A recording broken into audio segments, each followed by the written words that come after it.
Hello everyone and welcome back. In this video I'm going to show you how to install a Magwell on the Colt 1911-22 pistol. This is the same 1911-22 pistol that I made the other videos on, where you've seen the base pads, the extended base pads and the regular base pads. This magazine right here is the regular base pad with a 16 round magazine modification to it. I'll put links to that in the video description below if you're interested. But basically in this video we're going to show you how to install a Magwell. Now Magwell is going to allow for easier, faster feeding of the magazine into the gun. The problem that you run into is these magazines are slightly wider than your typical 1911 magazine. So an aftermarket magazine well is really not going to fit on this gun, or at least allow you to use the magazines in it. So here is a typical 1911 Magwell, and this is the type of Magwell we're going to install on the Walther down here. So if I try to put this 22 magazine in here, the magazine base pad is just too wide. Now that's a modified magazine. Here's a stock magazine, so it's not going to fit either. So we have a kit that's going to replace or add a Magwell to this gun, and the kit's going to contain the Magwell itself, a new mainspring housing, and the housing cap retainer pin and the housing pin retainer and a screw. So these five parts here are what we're going to install on the gun. First thing we're going to do is we're going to make sure your gun's empty always, and then we're going to put the hammer down in the downward position to take the tension off the hammer strut. So take a rubber band, wrap it around the grip safety, and this is going to keep everything intact so you don't have stuff flopping around later on. So wrap the grip safety down like so. Take a brass punch.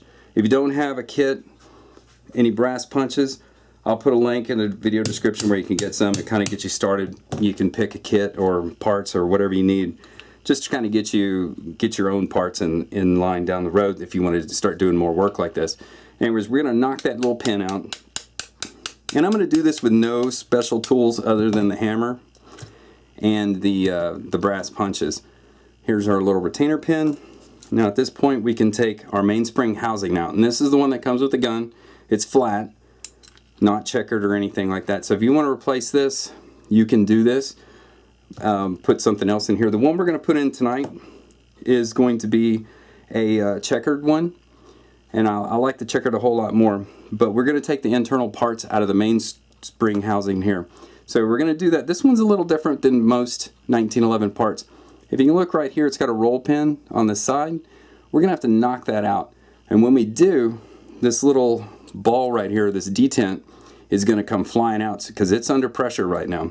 So what I'm going to do is I'm going to lay this flat. Let me zoom in on my camera a little bit so you can see that. And I'm going to take a small punch, small diameter punch, and I'm going to set it right there. And I'm going to punch that roll pin out. I'm just going to knock it out until this thing comes loose. I don't want to lose the roll pin and knock it out of there completely, because I want to hold on to it. This will be an easy way to keep it. Sorry about the camera angle, but like I said, I was going to do this with no particular special tools, so you can do it yourself as well. So I've knocked it out. You can kind of see that. I'm still catching the edge of it, so let me take a little bit more out, and then at that point it's going to come flying out. Get back on camera.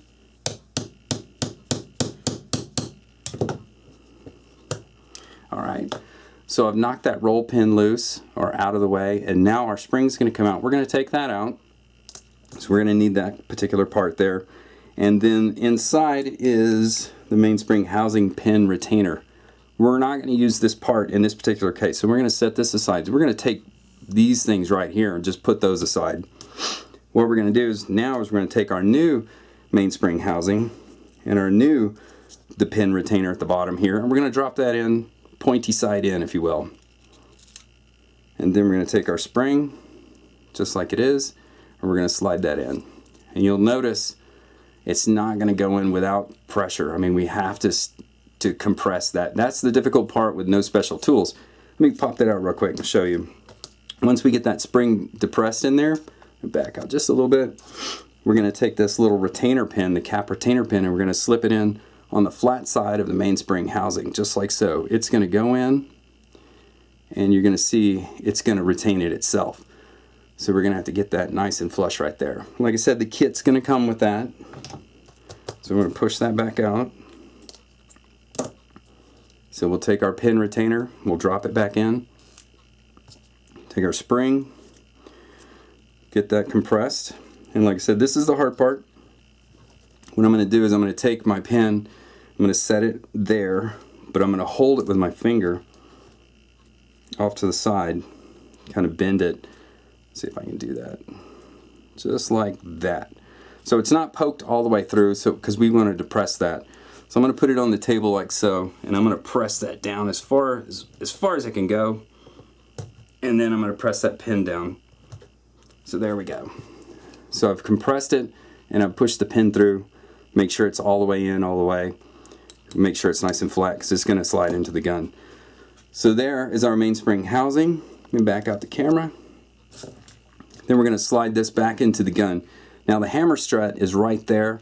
The hammer strut is going to match up with that little part right there. You'll notice it's going to wiggle. Well, get something so I can move it. The hammer strut's going to wiggle up and down. So when you slide the mainspring housing on, we're going to slide it in like so. We want to tip the gun. You hear it wiggling? We want to tip it back. Make sure that strut goes into, let's see, I'm going to have to tip the gun.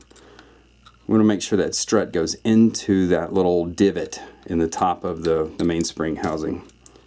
So there we go. Pushed it up. It should go right into place like so. And now we're going to take that retainer pin that we knocked down in the beginning. We're going to line it up. You're going to tap it in.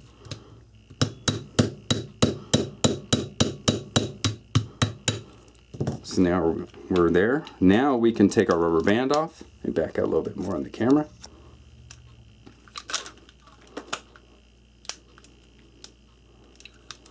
It's tough doing everything by yourself. So now we're ready to go. We've got tension on the hammer. Now we're ready to put our magwell on. So our magwell, they're going to come in black or silver. We're going to slide it right on top like so.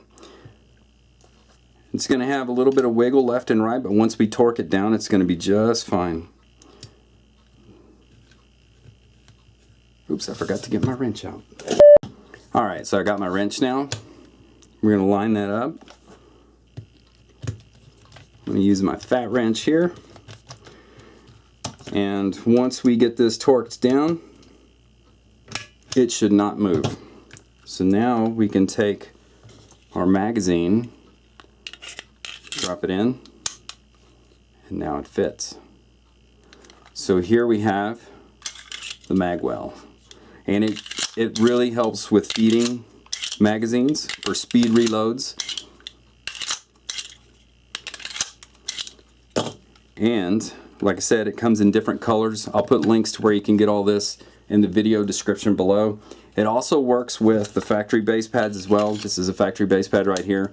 It's going to sit really recessed up inside the magwell, but that's what it looks like with a factory base pad.